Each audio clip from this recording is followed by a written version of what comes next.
Okay, seems that we're live, guys. It's 8 o'clock again. It's the 5th November. Welcome, everybody. My name is Eric, all the way from Dublin. We're going to do another webinar tonight. It's good to have you again. I've been out of there for 3 weeks. Been to India. Just got back, actually, a few days ago.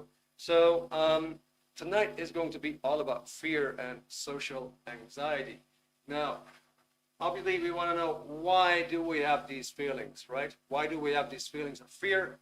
Why are we anxious to talk in public? Why are we anxious to speak to people? Why are we anxious or maybe even afraid to address and approach people? We're going to find out tonight, guys. Tonight, we're going to look at what is the root cause behind all these fears and anxieties and what have you. And we're actually going to look at the remedy as well. Now, I'm going to have some materials with me tonight. A few surprises that will come to the end of the webinar, but basically I'm going to be using data from this book, which is called Dianetics, The Modern Science of Mental Health. It's an international bestseller. On the Mind is the only book on planet Earth that tells you what is the mind. It actually gives you an apt definition, which we're going to cover tonight. It's going to tell you what is the anatomy of the mind. Just like an engine, how does an engine work? For a mechanic, obviously, that's the thing to know. And you might actually want to know, how does your mind work? Now, obviously, you want to know, what is it that holds you back in life? What is it that causes you to have these fears, anxieties, and what have you? So that's also covered in the book. It tells you exactly where it's coming from. And we're going to go over that tonight. And then also the solution. How can you actually fix it? Once again, if you would be a mechanic, you would be interested in, how can I fix a car? How can I fix an engine? Or perhaps even, how can I get more horsepower out of it, right? So in order to do so, you need a manual, you need to have the knowledge, and you can actually do something about it. All right, that was a very, very brief introduction of what you can kind of like expect that is coming up tonight. In the meantime, let me have a look who is here online. Whether we are on Facebook tonight, we're on Instagram, we're on, let me see, we're on YouTube. And of course, everybody here, we're on Zoom as well. Welcome, it's great to have you. So we got Anita. It's good to see you again. Anita, all the way from the UK, am I right? And then we have Anne Freiberg. Okay, Anne, I suppose you're invited by Hans, I suppose.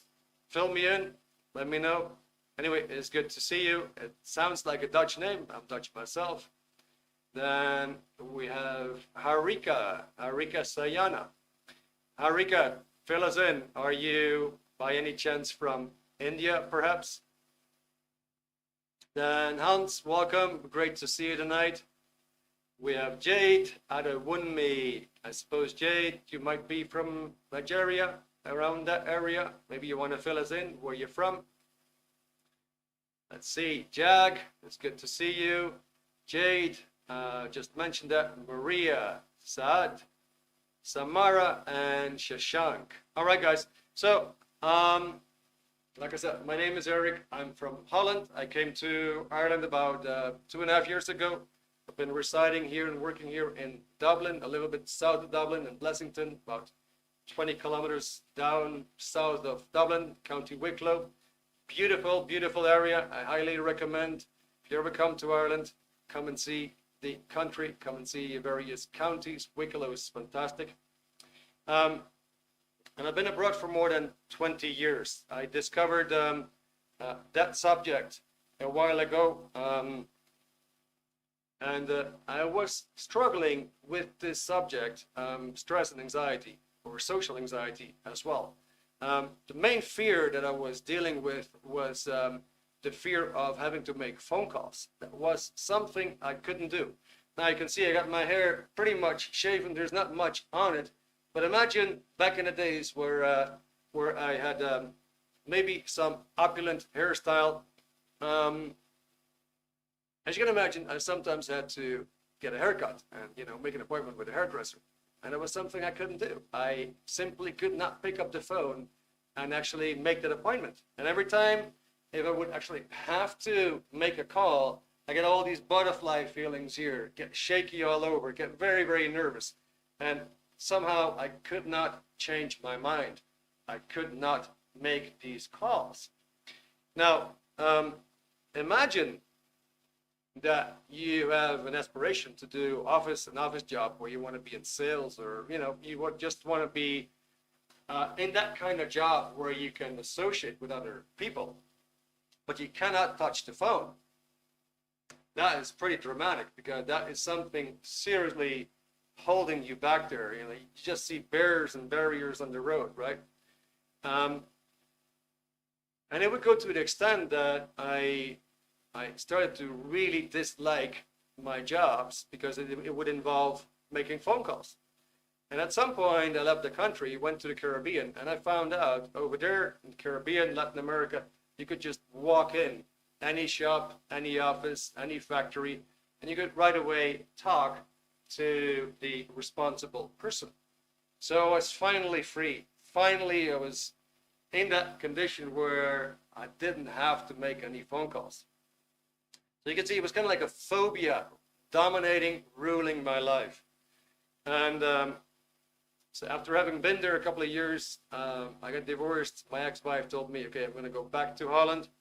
And I thought, oh my God, this whole saga is just going to start all over again. So right now, the whole thing is turned around. Actually, I love to be on the phone. It doesn't bother me anymore. It doesn't give me these these feelings of anxiety, of nervousness, of shakiness anymore. I don't get the butterfly feelings anymore in the tummy.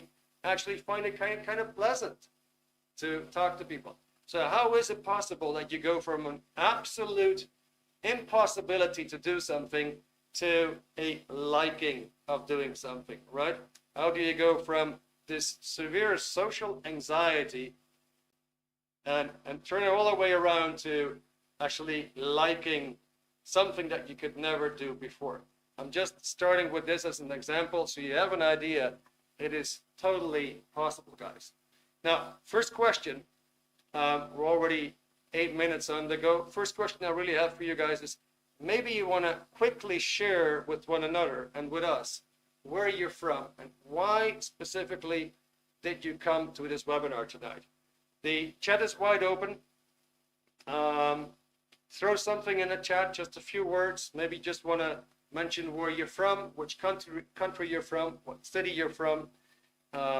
Maybe you want to mention why you are here. Take a minute and just pop something in the chat and say, well, I'm here because I want to handle blah, or I'm here because I'm running into this all the time and it just messes up my life. Whatever. Throw something in the chat so we get a little bit familiarized with one another. In the meantime, I'm gonna have a sip of tea.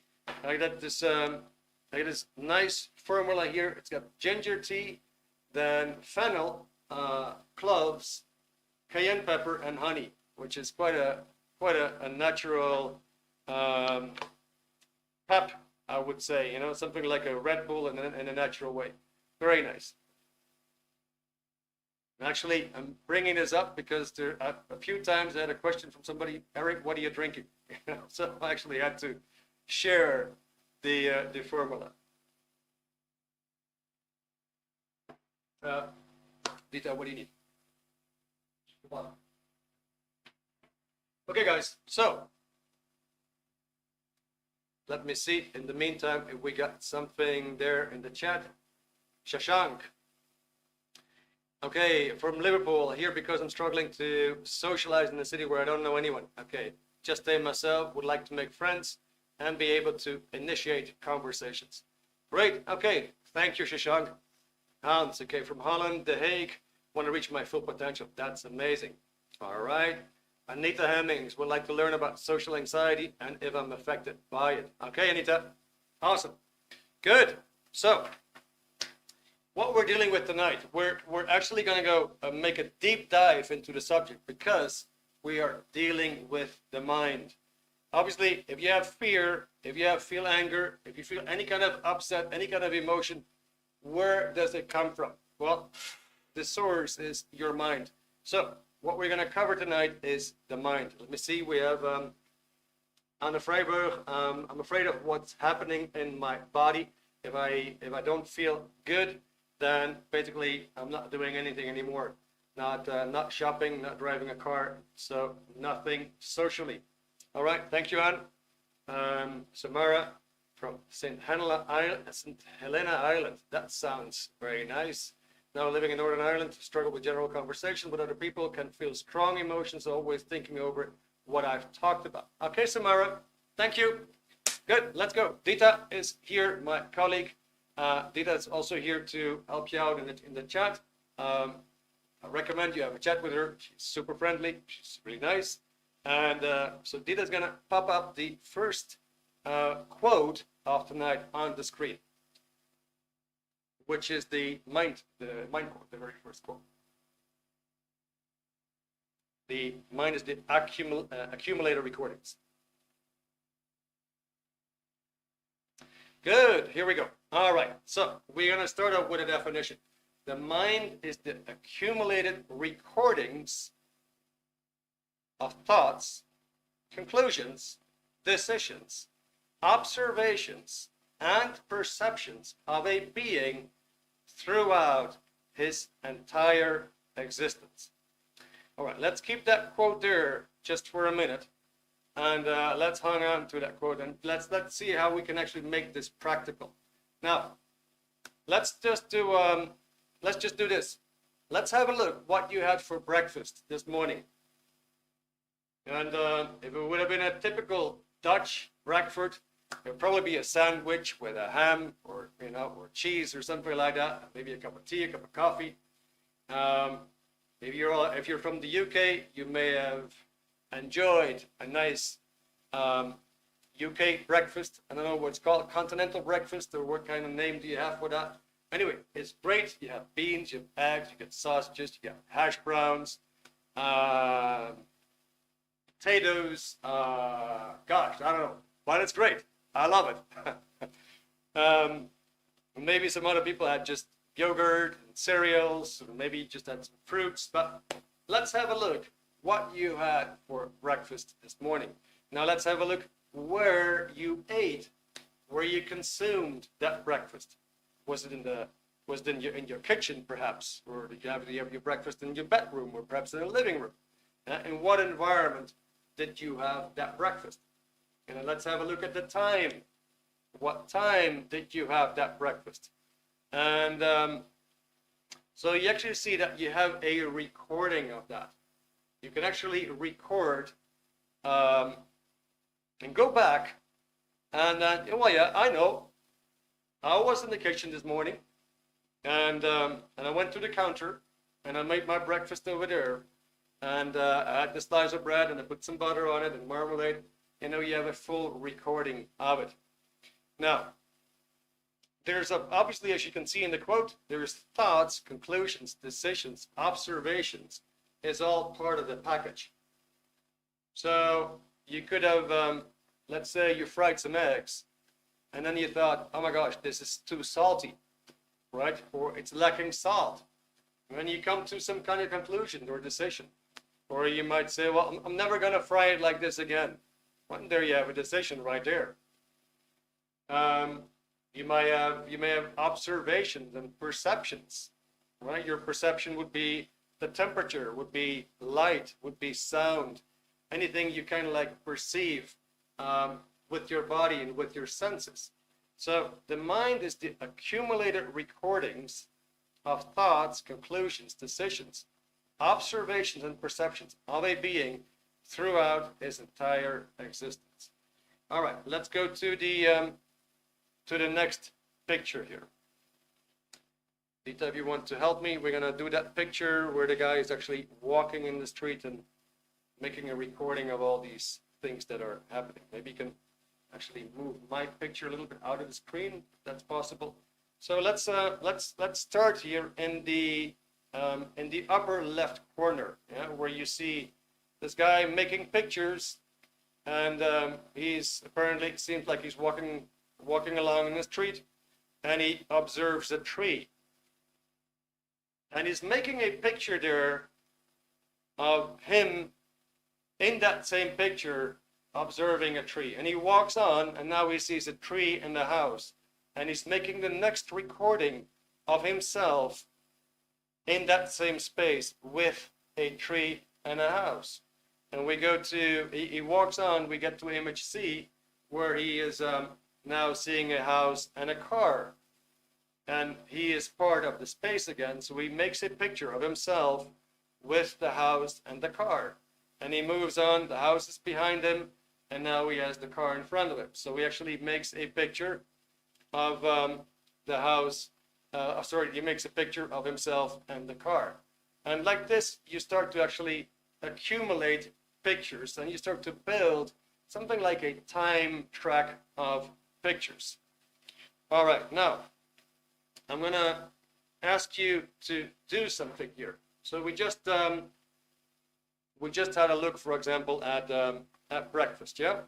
So let me ask you a simple question. Who of you can actually recall primary school? Who of you can actually recall primary school? Maybe you can recall one of the classrooms. Maybe you can recall, let's say, the playground, the courtyard. Maybe you can recall the entrance or the exit where you would actually come into school or leave school again. Maybe you can see the color of the building itself. So who of you, just a yes or no, please pop something in the chat. Who of you can actually recall or has some pictures coming to your mind right now of primary school, right? So Anne said yes. All right, Anne, are you totally tracking with English? I hope so. Samara says yes. Anne says yes. All right, that's great. Anne says yes. Thanks. All right, good, cool, nice. Okay, it's great that you're tracking. Good. All right, so we're actually getting some pictures here, right? Likewise, as you can see on the screen, you made that picture, or you made these pictures of primary school before, and you still have them in your memory. We could also call those memory banks, right? Just like computer banks, they have memory banks, and like you seem to possess memory banks as well. Good. Now, let's see how would that work. Let's do a little bit of a demonstration here. Let's say that would be your body. And then you start to accumulate pictures.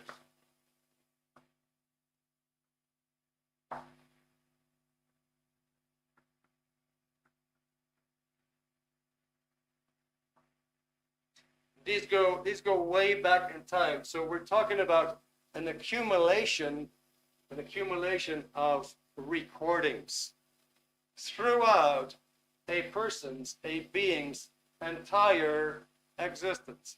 All right, now there's something funny about these pictures. Let's call them mental pictures. Let's call these things mental pictures. Now, we're going to do a funny drill here. And the drill is as follows. What I would like you to do, I would like you to imagine that you are in the house again where you grew up. So you're going to go back in time and just imagine again that you're in the house of your parents, the house where you grew up. You can actually choose any house. Don't worry, just pick any house. If you move from one house to another, whatever comes to your mind, take that house, right? So let's do this. Imagine you're sitting in your favorite chair, or the chair where you would used to sit or frequently sit, in the living room in that house where you grew up as a child or where you grew up as a teenager. So I hope you get a picture. I hope you can imagine more or less where that chair was positioned, where you would sit. Somewhere in that living room. Now, what I would like you to do is, we imagine that we're in that chair. What I would like you to do right now is use your index finger and point to where the TV would be in that room.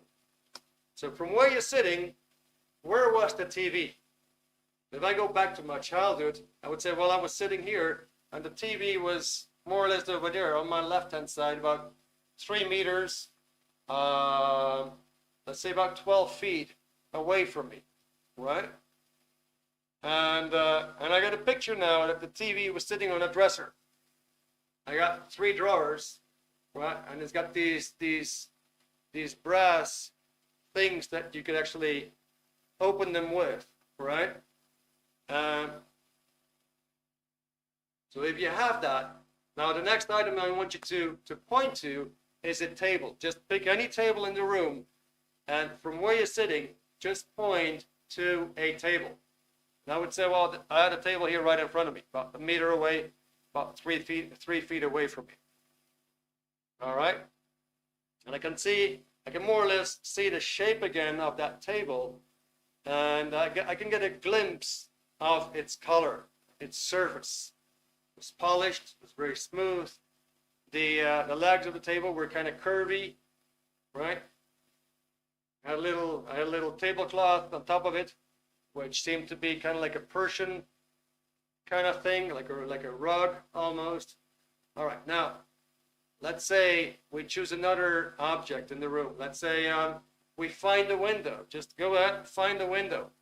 From where you're sitting, where's the window? Is the window over there? Is the window over there? Over there? Over there? Over there? I don't care. Where's the window? Just point at it.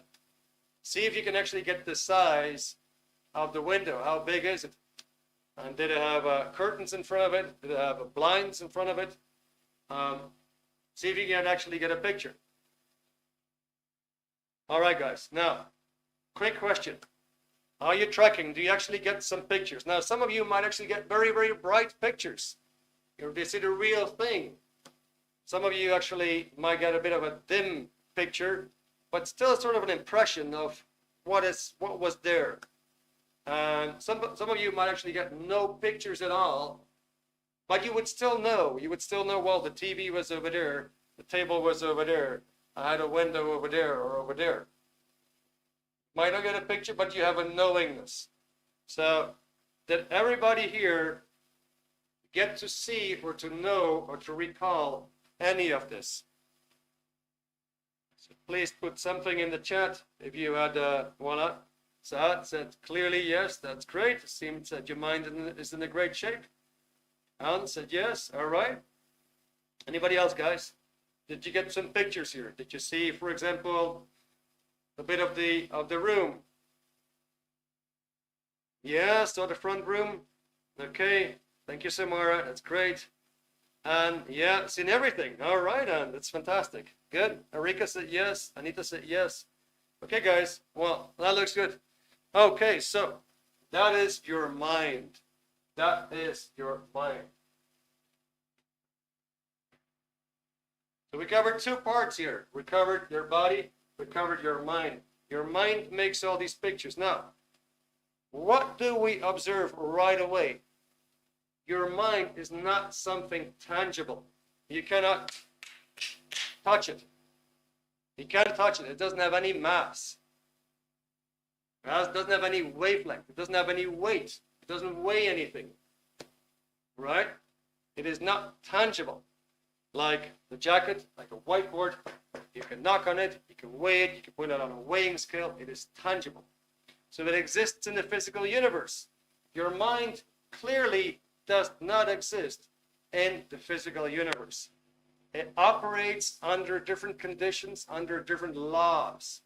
The laws of Newton, the laws of physics do not apply to your mind. It's something else. Good. Now, what we have observed right now is that these pictures happen to be 3-dimensional. Right? You would say, all right, well, the TV was over there, the window is over there, I have the kitchen behind me, I got a big rug down there, we have a table in front of it, I got another window there, I got a door over here. You would actually point about you. So all these pictures happen to be 3D. They're not like photos. They don't happen to be 2-dimensional. They happen to be 3-dimensional, and they are about you. You can't touch them, but you can perceive them. You would say, well, okay, well, my TV is over there. If somebody else would tell you, are you effing nuts? There's no TV there. But you know that your mind doesn't lie to you. You have the certainty that there is a TV there because you can see it, right? So, in terms of reality between people, this is a bit of a touchy thing. Now, what I want to ask you guys is who or what is looking at these pictures? Pop it in the chat. What is your answer? So, who or what is looking at these pictures? Please put something in the chat. Who or what is looking at these pictures? All right, so Anita says me. All right, Samara says ourselves. Okay. We need some more answers, guys. Okay. Hans, it says my consciousness. Okay. Good. Anybody else? What is looking at these pictures, or who is looking at these pictures?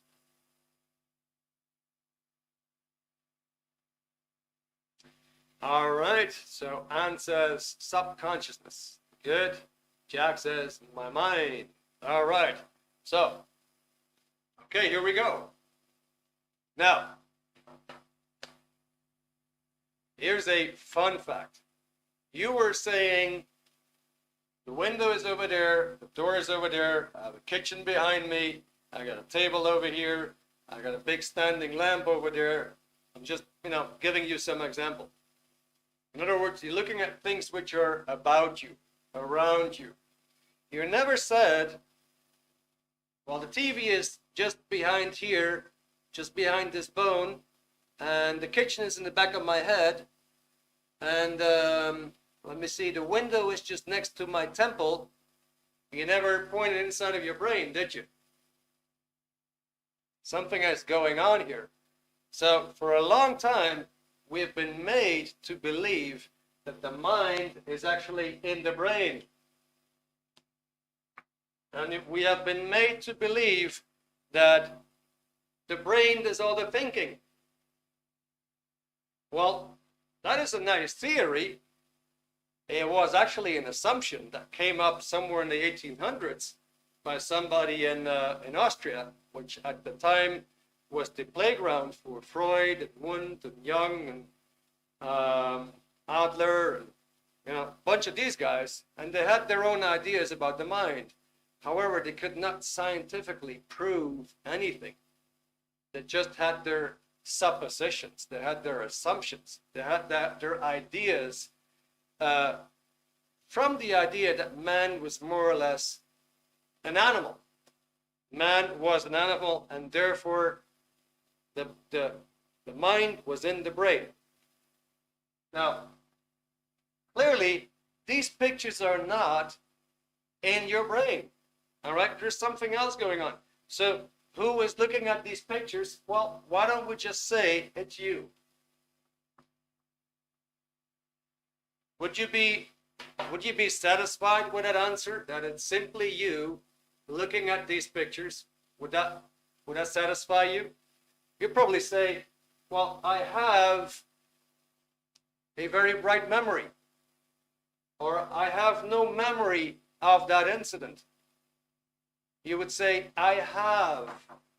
You kind of like know that your mind is something that you have, is not something that you are. Just like your hands, you wouldn't say, I am my hands, or I am my body. You wouldn't do that. You would say, I have 2 hands. I got 2 hands. I have 2 hands. Right? You would never say, well, I am 2 hands. Look at me. I am 2 hands. You wouldn't do that. So instinctively, you know there's something more going on here. All right, now let's have a look.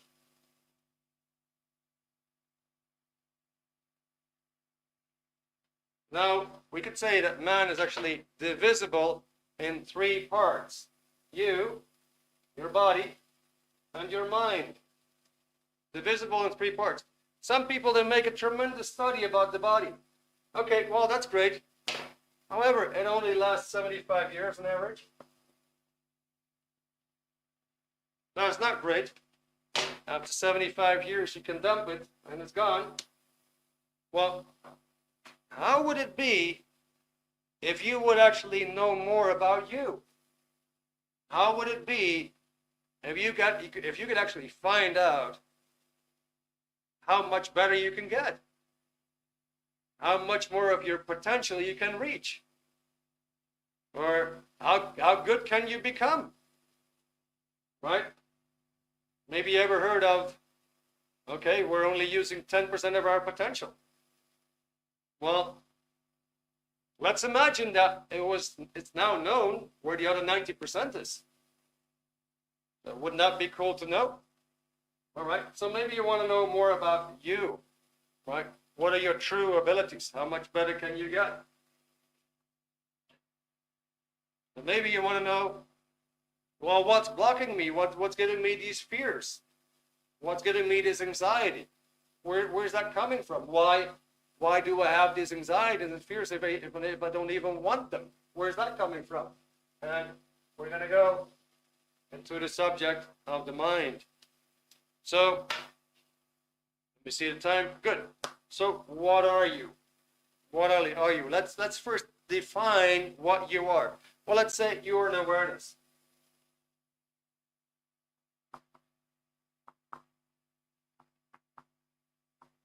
So I use this as a noun. You are unawareness.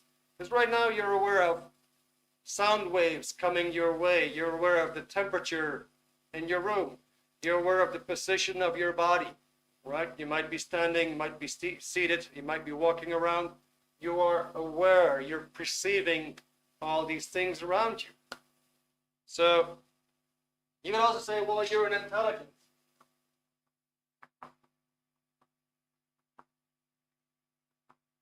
Okay, so let's do this. You're coming home from work and you do your usual thing. You take your keys out of your pocket and you put them on the dresser. And you go into the house and you go to all these different rooms. You're going to go to your bathroom, you're going to take a shower, then you might go to the garage, and you go to the kitchen, you prepare something, and all of a sudden you look at your watch and say, damn, I actually have to do some groceries. I got to get some stuff here. So you want to go and then you realize, oh, where's my keys? Now, would you actually go to all these little corners in the house again? Would you go to every little room again? Would you go to the garage again? And would you just look everywhere in order if you could find your keys? Well, you won't. You're going to use your pictures. You're going to just stand there for a moment and say, hang on, what did I do when I came home? And you're just going to look over these pictures again and say, oh, hang on, I passed by the dresser and I put my keys on the dresser. So now your mind will tell you where you can find your keys. All right, so that makes you an intelligent being. You could say, well, you're an energy.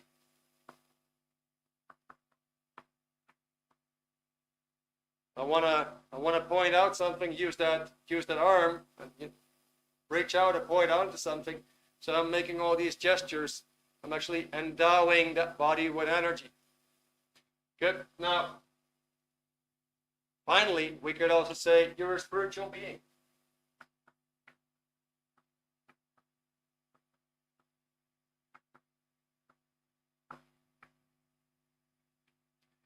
Okay, are we tracking so far? Does this make some sense to you guys? Just as a quick question in between everything else, does this make some sense? Great. Okay. Anita says yes. Hans says yes. Samara says yes. All right. That's amazing, guys. All right. So, first lesson that we learned tonight, it is actually possible to know something about mind and life. It's actually not hard to understand the subject. As you could just see, it's actually quite easy. All right, Dita, I'm going to ask you for some help again. We're going to pop a question and throw it on the screen. which is the 3 questions that I have for tonight. All right, now, so we just covered that part of the mind. And a part of your mind works rather well. We're going to go into what part of the mind is actually causing you trouble. So here's 3 questions here that I just popped there for you, right? And maybe just want to give an answer to one of these situations that you might find yourself in from time to time. Maybe it doesn't appeal to you at all. Maybe these questions are unreal. That is completely possible. And otherwise, maybe 1 or more questions might actually indicate that, yeah, I'm actually running into these things. Now, is there anything, first question number 1, is there anything undesirable in yourself that doesn't make any sense? And this could be like, for example, you have a recurring pain in your body and you've been doing all kinds of doctors and hospital visits and so on, and they couldn't find anything. They couldn't find anything. It's undesirable because you have an ache or a pain or whatever, but somehow it doesn't make any sense. Or maybe you feel that you would actually like to be outgoing. You like to be like your brother or your sister or your nephew or your aunt or your whatever. And you can't be yourself. You're too shy to approach people. You don't want to be like that. But you happen to get these feelings all the time. Whenever you want to reach out, there's something holding you back. There's something causing you stress and anxiety, like, I can't do this. So is there anything undesirable in yourself that you say, man, that doesn't make any sense? Or maybe number 2, does a person or location cause you irrational reactions? So, does a person, now, a lot of us have been having funny feelings probably about bosses. You probably expect in your mind that you could get bad news from your boss at any given moment. Maybe it's good to hide from your boss, not show your face too much. Because he might just fire you, might just dismiss you and let you go. Or maybe there's something like a location, like a hospital, or the dentist, or an elevator, or an altitude, a height, or let's say a boat, or ship, a car, the sea, water, cause you irrational reactions. You say, well, I always get nausea when I get into a car. I can't be on a boat because I get nausea too on a boat. I get seasick. I don't want to be, but it just happens. Or I get into an elevator and instantly I feel like, man, the walls are just coming toward me. I start to feel claustrophobia. Or, I walk into the dentist office or the hospital, I'm already peeing in my pants. I start to shake. Maybe number 3, do you ever freeze in some peculiar situation without any rational reason? Okay, so let's say you have to do a speech in public. And you go completely numb. Or you have to do, I don't know, an exam. And you're sweating and transpiring and you're overwhelmed with stress. Or maybe you freeze when you have to do a job interview. And, for some reason you can't really be yourself. You kind of like freeze.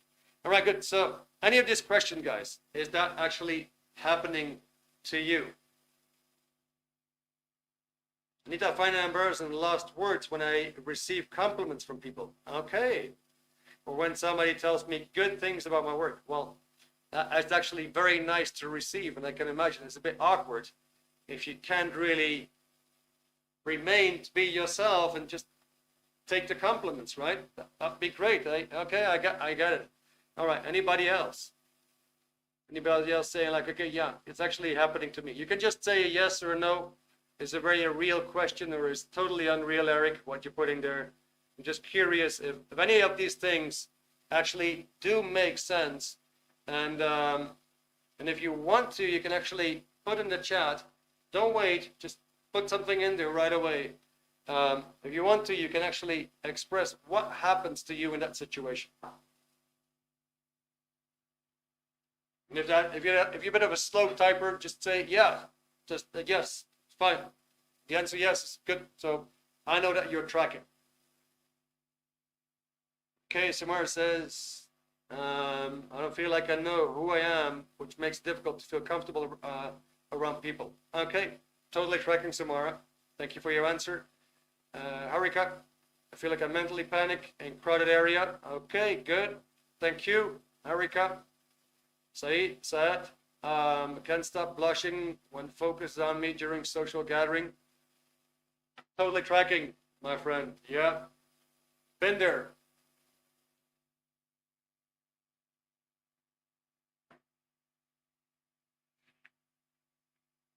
Okay, so I have a next question. Yeah, we might actually exceed the 9 o'clock, but I hope you're fine with that. We might exceed 9 o'clock. I just want to cover a bit more with you guys. So it seems from this, okay, Hans, I'm feeling not wanted. My dad, high placed at work, that's wobbly. Start to act insecure, uninterested when somebody's looking for contact. Okay, Hans, thank you very much.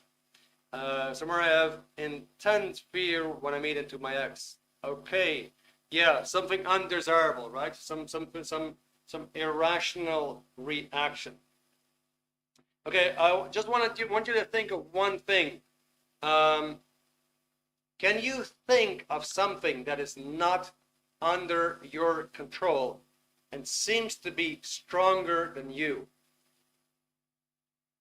Can you think of something that is not under your control and it seems to be stronger than you? Is it something like you absolutely cannot do it, or you absolutely have to do it and you have to be submissive to that force? So for example, for me, the phone calls was not under my control. I could not change my mind on picking up that phone and just calling a person. Like, was impossible. It was not under my control. Okay, hyperventilation. Very good example. Not under your control. So what happens? It just kicks in and you can't fend it off. You can't shake it, right? It just kicks in and it starts to run you, starts to dominate you. All right, Erika, people's judgment. Okay, so apparently that has an effect on you, right? And it just kicks in and you don't have it under your control. Okay, so being myself in social gathering, yeah? In other words, I guess what you want to say, like, you lose it, right? You're no longer able to be the real you. In other words, what's going on here? There is a part of your mind that controls you.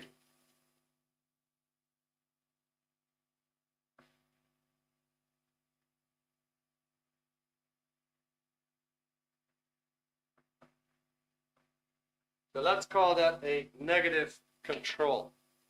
I'm going to wipe out something here.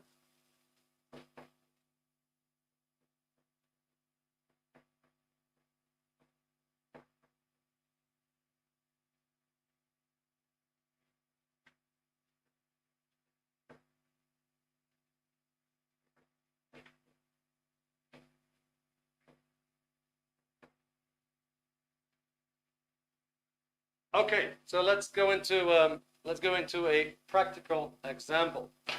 Let's imagine a long time ago you were bitten by a dog.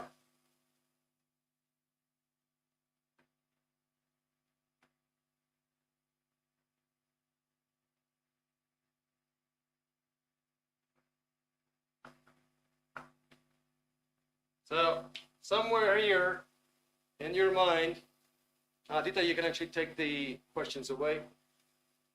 Good. So let's imagine a long time ago, you were bitten by a dog. I hope you can see that picture a bit.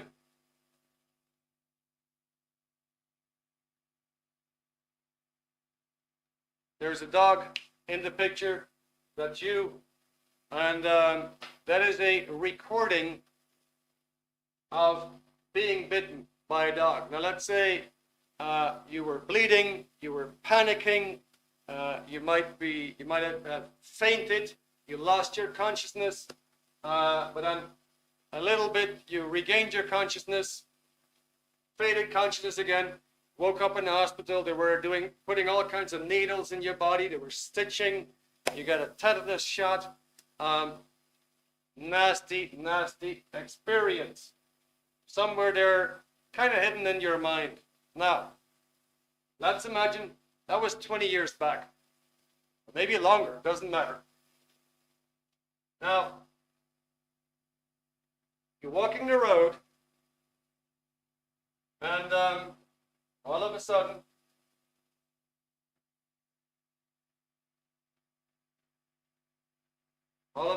you actually spot a dog that is similar to that dog here. You're walking the road, you're spotting a dog which is similar to the dog here.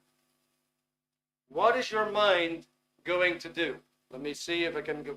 I need to go into that part of the picture. In the meantime, let me see what Samara says. I can't control the anxious feeling when I'm around certain people, mostly my ex. Feel a lot of judgment from others and believe I don't have anything interesting to talk about. Okay, Samara, we have to handle that. That will be a good thing to handle. It can be handled. Good, guys. So here's the situation. We have a moment there, an imaginary moment of a person being bitten by a dog. And now, many years later, he's walking the road and he sees a similar dog. What is his mind going to do? That is my question for you guys. Pop it in the chat, please. What is his mind going to do?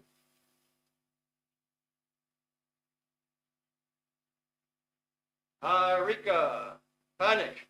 Right, okay. Who else?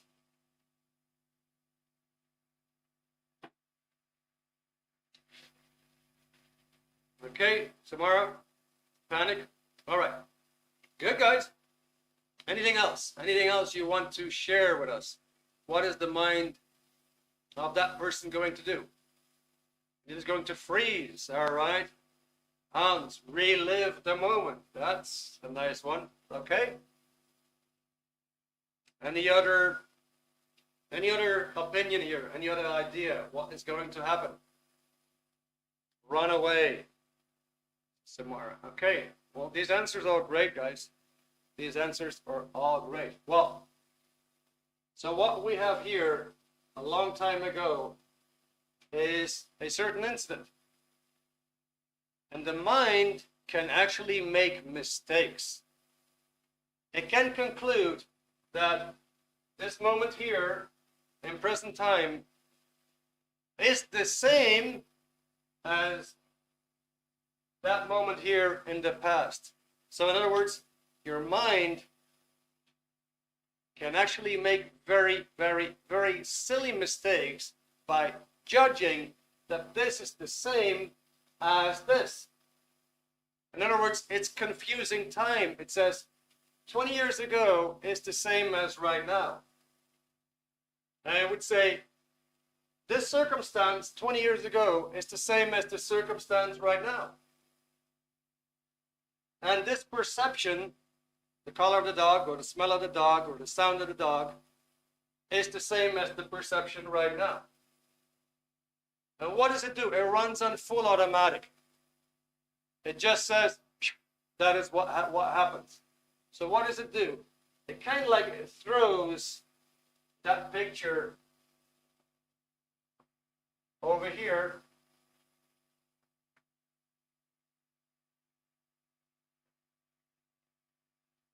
So this guy is right now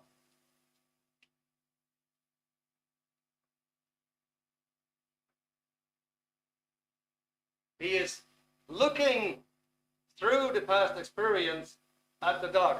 Remember that the picture was not in the brain, that the picture was about you. Remember that? It was a three-dimensional picture.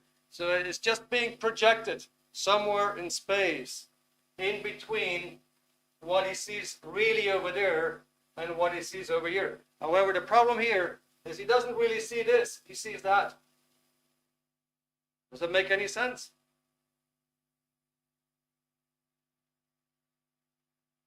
That makes sense, right? He doesn't really see this. He sees that. He has more attention on this, but that's something untangible, remember? It has no substance, no mass, yet it is more real. But is it more real than that? All right, so how is this going to control? It's going to control his body. So somebody would say, he's going to go numb. He's going to go panic. He's going to go like, oh. He's going to go in fear. It's all being demanded. He has to obey that feeling. He can't shake it. He can't, he can't get rid of it. He can't throw it away. It's like, it's happening. He has no control over it. It is stronger than him. So it's going to control his body. It is even going to control his purpose.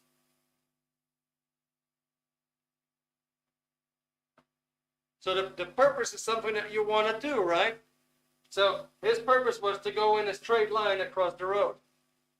That was his purpose. But now his purpose has changed. He's going to make a detour. So he actually changed his purpose. Of course, he's also going to change his mind. Because he might have had quite a good idea about this environment, and now he considers that the environment is quite unsafe. All right? Well, does this make sense, ladies and gentlemen, boys and girls? Does that make sense? Can it work like this? Just let me know if that's a yes or a no. All right?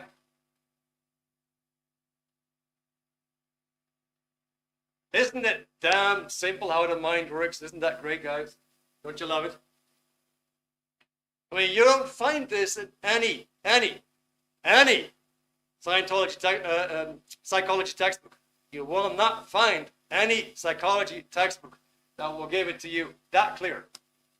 That, my friends, you will only find in this genius book on the mind. It is something you have to read. Trust me. All right, good. So I'm only giving you a snippet of the book, right? You'll find much more data in it. Now, when you say, okay, Erik, big deal. I have no problems with dogs. As a matter of fact, I don't care at all about dogs. I don't have that problem. I'm not one of these people who have problems with dogs. As a matter of fact, I like dogs and I handle them very well. Well, of course, if that was a mad dog and it was a crazy dog and it was attacking you, your mind could make a complete mistake by interpreting this dog for a mad dog. And it might actually be a sweetheart. Who knows? It might be a golden retriever. But you would never ever dare to touch it. So, okay, well, I got you on that. Maybe you don't have any issues with dogs. Well, let's change the dog for something else.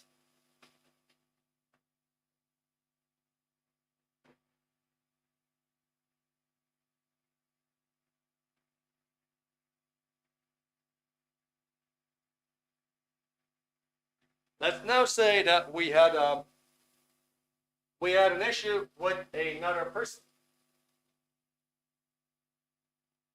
Over there, we had an issue with another person, and it was somehow a very upsetting, perhaps painful incident, maybe a moment of loss, severe loss.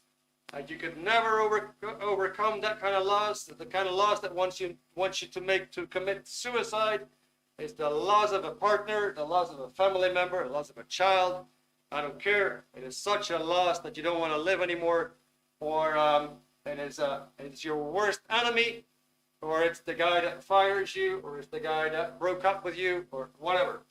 Anyway, something painful here regarding this person.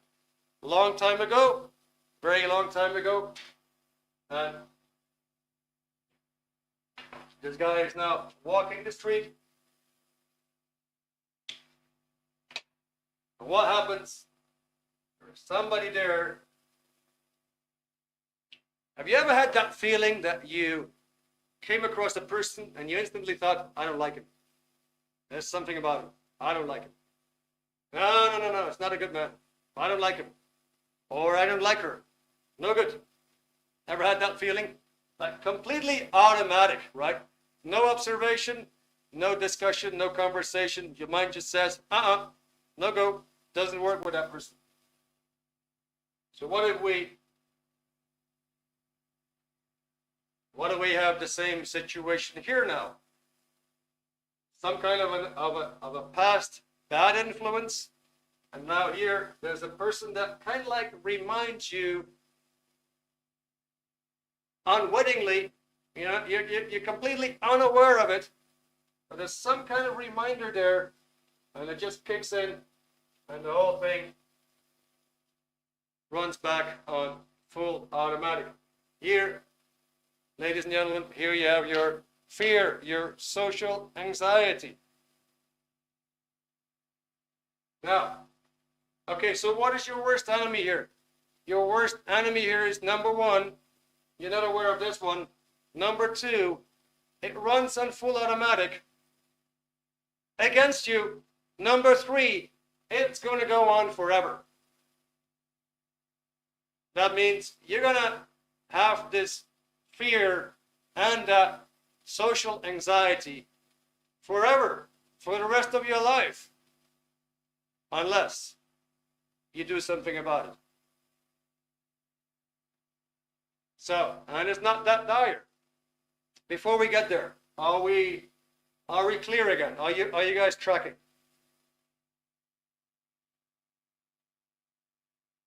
Is this logical? Can you think with this?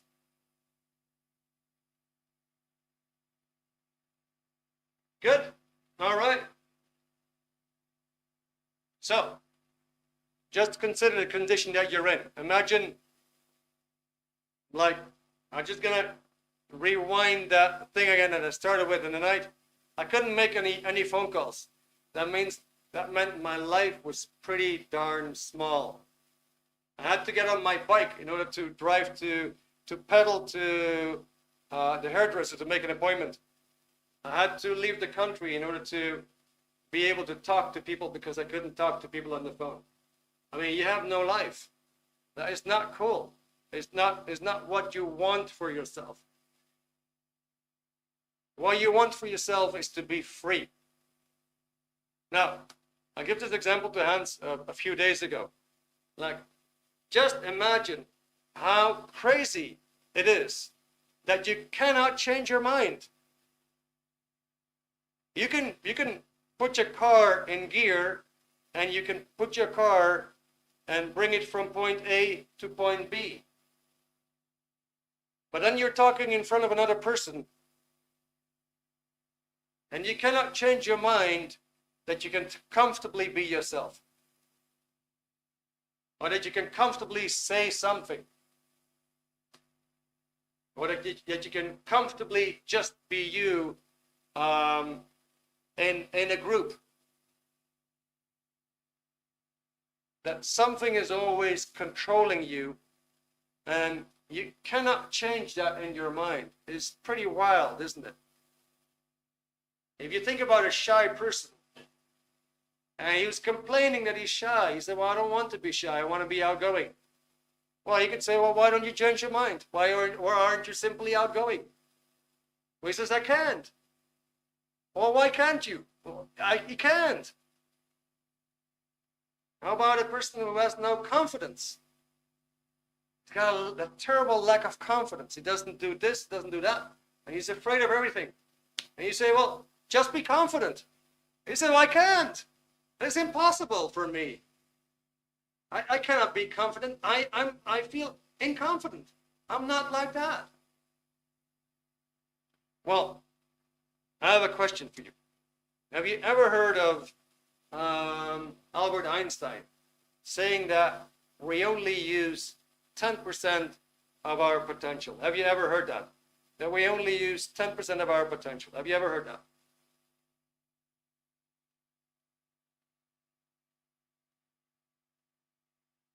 Hans said yes. All right.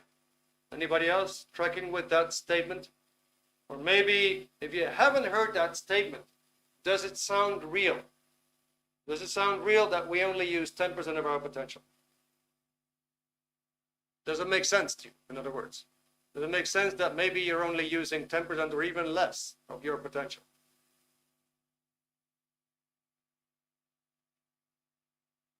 Okay, yeah. So, you guys are tracking, right? All right. So that means that if you're shy, maybe that's the 90% making you shy, working against you. If you have a lack of confidence, maybe it's that feeling of not being confident, that's the 90% working against you. Maybe when you have these fears, unwanted fears, these are not wanted fears, these are not desirable fears, they're working against you. It's the 90%, right? Anxiety, and so on. All right. So what's the good news? In Dianetics, you will find out in the first chapter where is the 90% and how do you develop it. You'll find out in this book, The Full Anatomy of the Mind, you'll find out exactly what is the single, only source that is holding you back, that is controlling you in a negative way, that is stronger than you, and how you can actually defeat it, get rid of it. In other words, it tells you how to develop, fully develop your 90%. Now, the main thing is that you need this in order to handle your fears and your social anxiety. Without it, you're not gonna thrive in life and be successful. That is the bottom line. So what have we done tonight? Let me see, Samara. The rest waited on thinking of our fears. Yeah, exactly. It's wasting your time. So we have actually come up with a special for you tonight. We always like to do something extra. We like to go to the, we like to do the extra mile. This book is 20 euros. It's an amazing book. It's been translated in more than 50 languages. You can have it in Urdu. You can have it in Farsi. You can have it in German. You can have it in Spanish. You can have it in Dutch. You name it. Brazilian Portuguese. Latin American Spanish. You can have it in Zulu. That's how big it is. The author is 4 times in the Guinness Book of Records. This is the most widely read book of all times on planet Earth when it comes to the mind. This is the #1 book on the mind. It's not another self-help book that, is motivational. It gives you the full anatomy of the mind. And it tells you exactly how to regain your 90% of your potential, how to regain your full potential. So there's 2 things that we're dealing with here. #1, we want to have an immediate tool that would help us to do better in social relationships when it comes to handling social situations with others. And we actually have a communication manual for you that we're actually going to give away tonight for free. It's a communication manual. It actually has drills that you can do in order to boost your confidence. It's an amazing booklet. You will find pictures in there, so you actually have an idea what is the whole purpose behind communication. What are you trying to do? And then by means of theory, it will actually give you the full scope of communication itself, a breakdown, so you can see which parts do you master and which parts can you actually improve on. You're going to get that for free tonight if you would consider ordering that book tonight, and we have it on promotion. Free shipping with the communication manual. It comes together for 20 euros. The link is right there right now for you. And that is we would say that's our gift to you tonight. I'm just going to have some tea. I'm going to take a break for a minute. And I'm going to have you, you can actually have a look at the offer.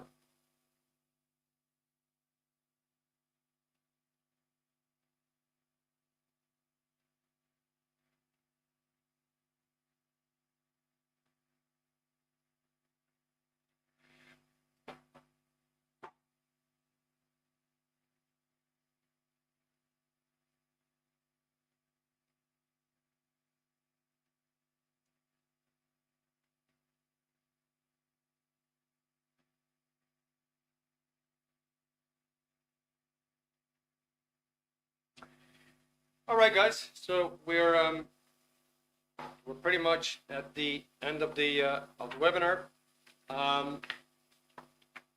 Is there any questions? Are there any questions tonight? Still here? You can still pop something in the chat if you want.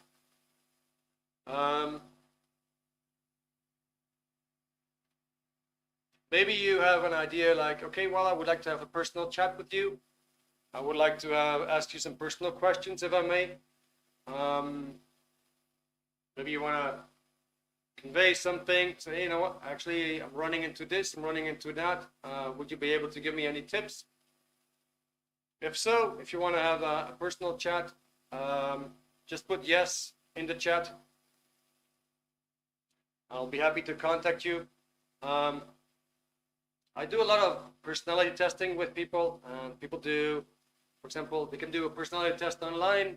I could give you a free evaluation. Could be done over the phone, quite simple, easy peasy. You can actually get the whole evaluation by means of a graph that I would actually send to you for free. So you have a good profile of your strengths and weaknesses, and we could give you an explanation of what you can actually see in your own graph and what you can do to improve things. Okay, so Samara, I see that you like the idea. That's well noted.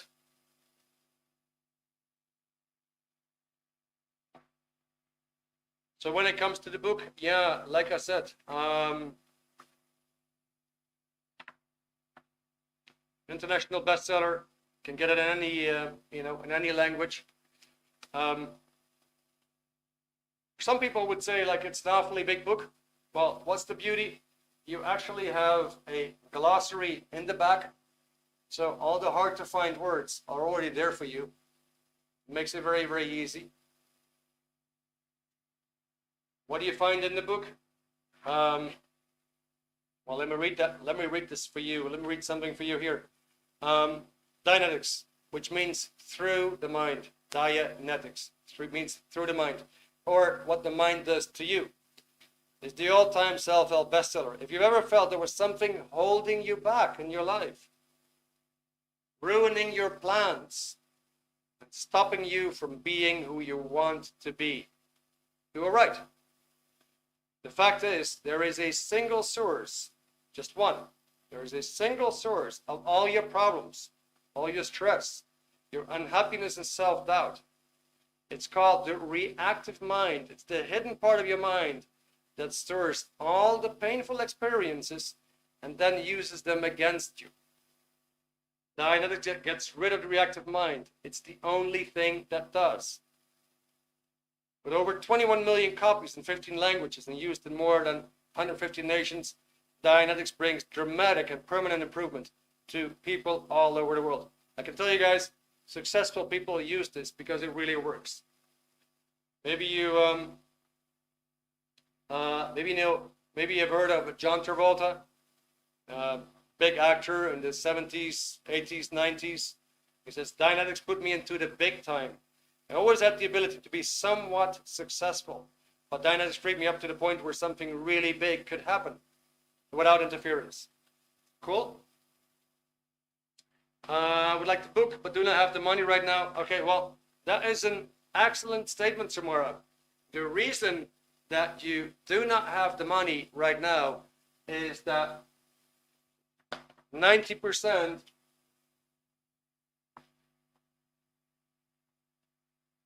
is holding you back. What I can tell you is that, and I find that fascinating. Let me clean up something quickly.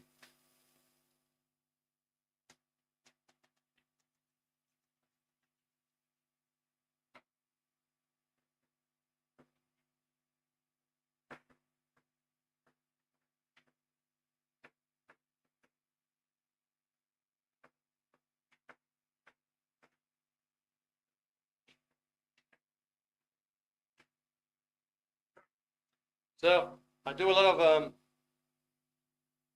of personality testing, right? And then usually you get some kind of a graph.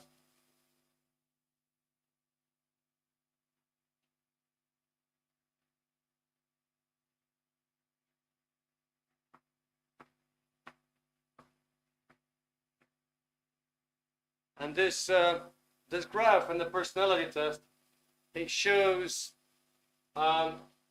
what a person's regard for himself or herself.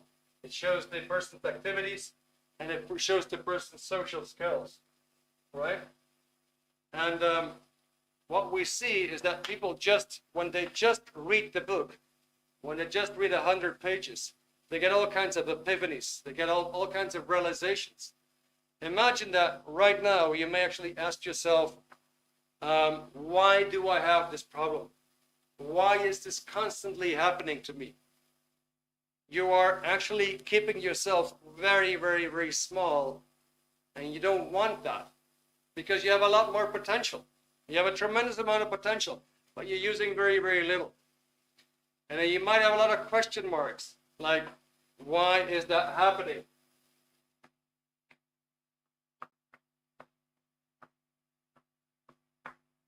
Because of all these question marks, you're not really moving in life.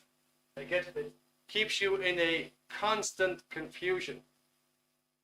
Now, let's imagine that you get some really good answers and you start to understand yourself way better.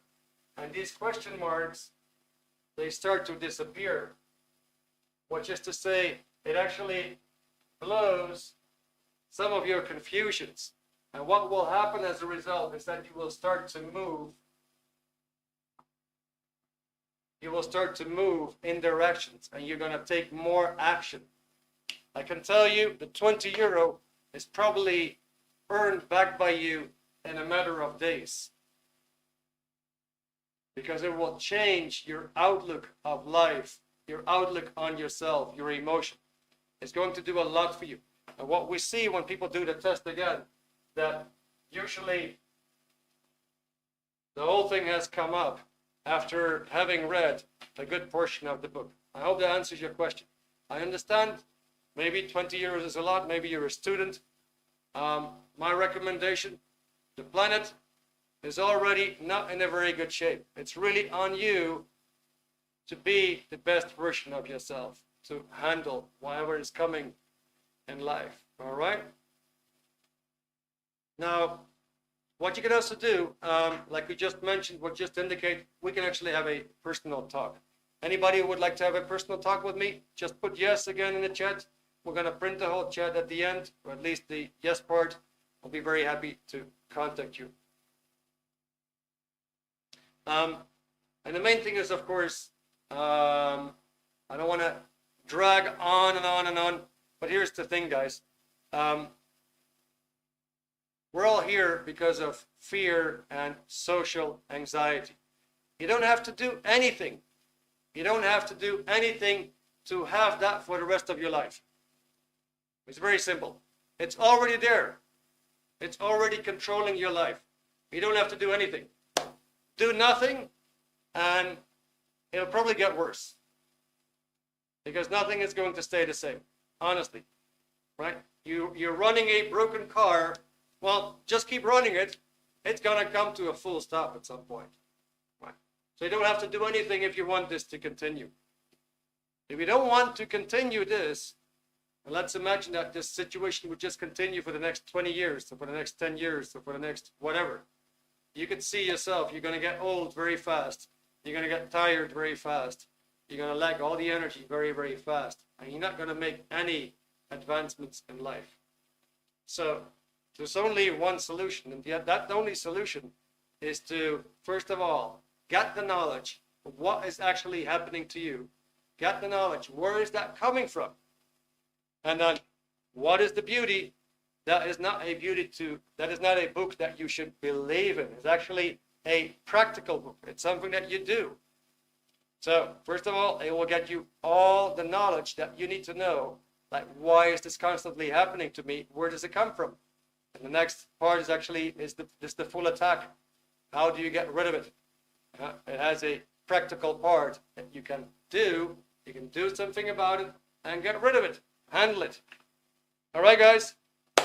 Okay, so I think I talked long enough. I really didn't want to pound it in. Anyway, I hope you don't mind. I hope you forgive me. It's my passion. That stuff has given me so much. Like I said at the beginning of the webinar, I love to pass it on to you guys. Okay, good. So I hope you enjoyed it. I hope you got something out of it. Please let me know if you want to have any further assistance, any questions answered, whatever, big, small, whatever you want to ask me, feel free to do so. Yeah, it's been lovely to have you tonight. It's been great.